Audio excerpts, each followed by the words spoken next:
Welcome to the War on Morons. I'm tonight's host, Anisa Ritchie, and now for this week's Top Morons.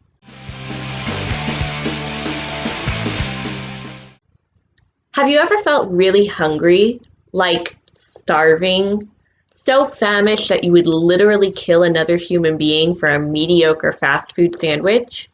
Of course not, because you aren't complete idiots.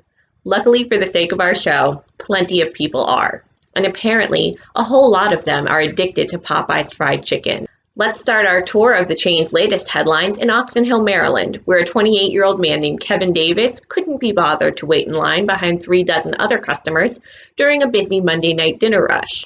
Instead, it was reported that Davis began methodically cutting his way toward the front of the line, wasting no time in his quest for the $5 chicken sandwich. He made it just 15 seconds before another customer pulled him outside and stabbed him to death. The killer then made a quick getaway and has yet to be identified, but if and when he ends up on death row, I bet I can tell you what his last meal will be. Let's make our way west to another Popeyes in Los Angeles, where one employee tried to make the most of the chicken sandwich hype by slinging them on the side like dime bags of pot. Considering the cost of living in California and the average salary for a fry cook, this wasn't necessarily a stupid idea, except for the part where he got caught. Naturally, this all ended with the entire Popeye staff in a massive brawl behind the counter. One guy even whipped a frying pan at a coworker's head. Seriously, what kind of crack are they putting in this freaking chicken? Apparently, whatever it is isn't enough to satisfy every customer. But Deborah Staggs of Columbia, Tennessee, learned to be a little more polite with her complaint Saturday night. After demanding and receiving a refund from her local Popeyes, the 55-year-old woman got into an angry argument with a 29-year-old employee named Dariance Rochelle Hughes. Things turned sharply for the worse when the fast food worker took offense to the irate customer allegedly using racial slurs. At that point, Hughes followed Staggs outside and body slammed her onto the pavement. As a result, Staggs has undergone multiple surgeries and is still hospitalized with 9 fractures, 6 broken ribs, and a broken knee. But hey, at least she got her money back. Finally, we have a pack of extra crispy maniacs in Texas who managed to kick things up to an even more outrageous level.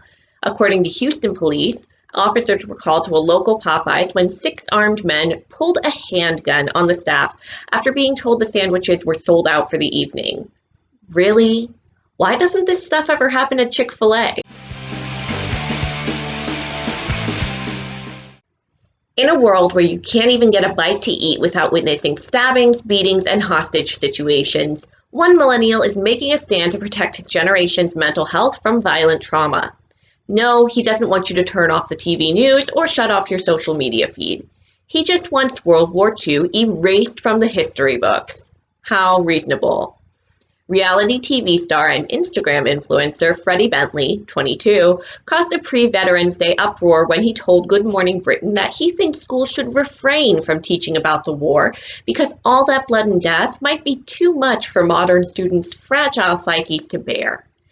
It was a hard situation, Bentley said about the deadliest military conflict in the entire history of mankind, which killed upwards of 85 million people.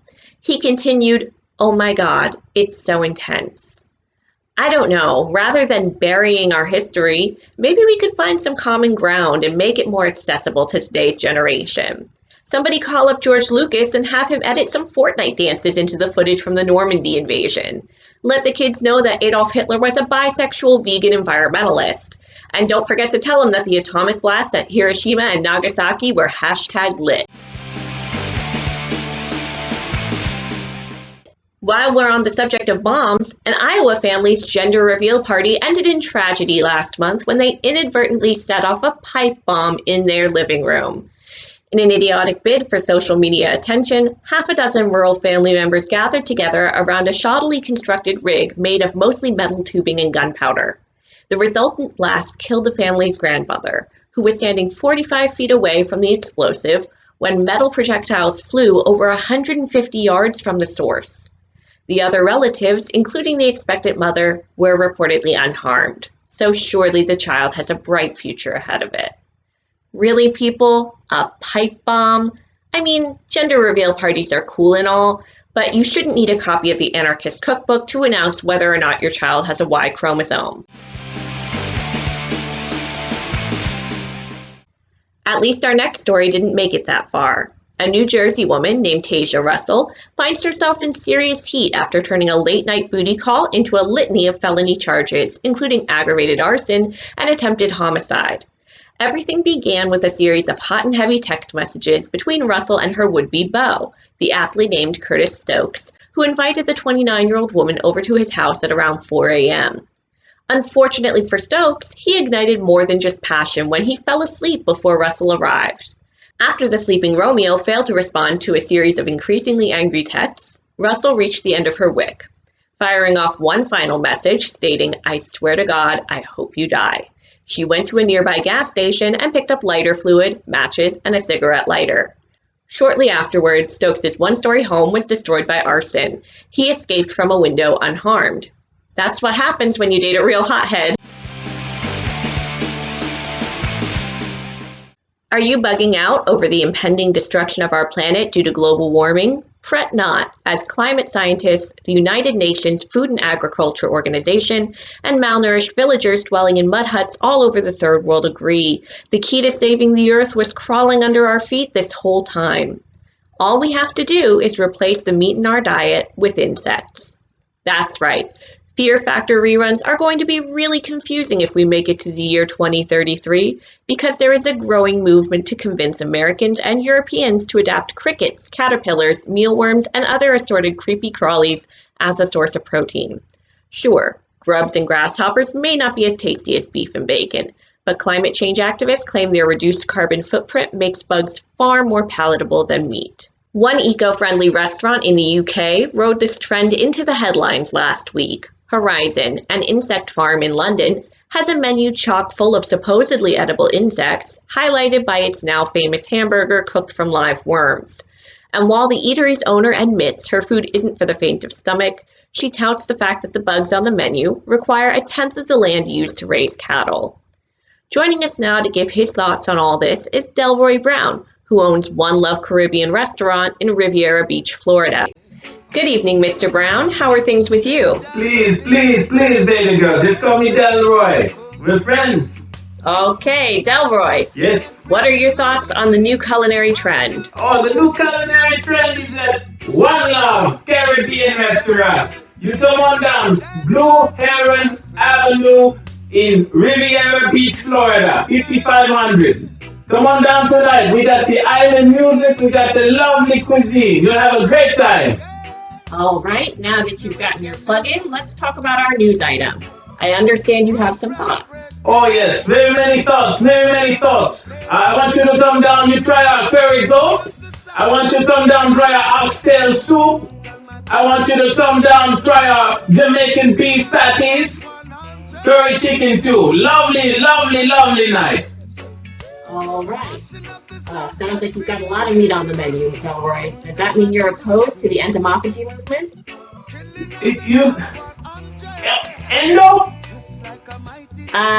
Entomophagy? Endo, yes, you're talking about ganja. It's okay, you mark a spliff down at One Love Caribbean Restaurant. I don't tell anybody. You have a lovely time. You smoke all the ganja you want. It's very good for you, yes. No, Delroy. Entomophagy. It means eating insects. You know, the subject we brought you on to discuss tonight. So first off, I want to say that I do agree it's good for the environment. And One Love, we love Mother Earth. So I love the Greta Thunberg. Yes, I love the CNN and the United Nations. They're all correct. If you want to eat an insect, it's good for everybody. Save a life. That's an interesting sentiment from a man who owns a restaurant serving beef and chicken. Oh yeah, we got the curry beef. We got the curry chicken. We make a chicken into a meat pie. Yes. Keep that in mind. You come on down. I'll give you one on the house. Well, with that being said, are you aware of the criticisms of your restaurant? Hey, no, you don't need to talk about no criticism of the restaurant. You sound like that damn Mr. You know who. We're not going to talk about him. We talk about the good things. One Love. I don't tell you how your food tastes at your house. You don't like a food, you don't come back.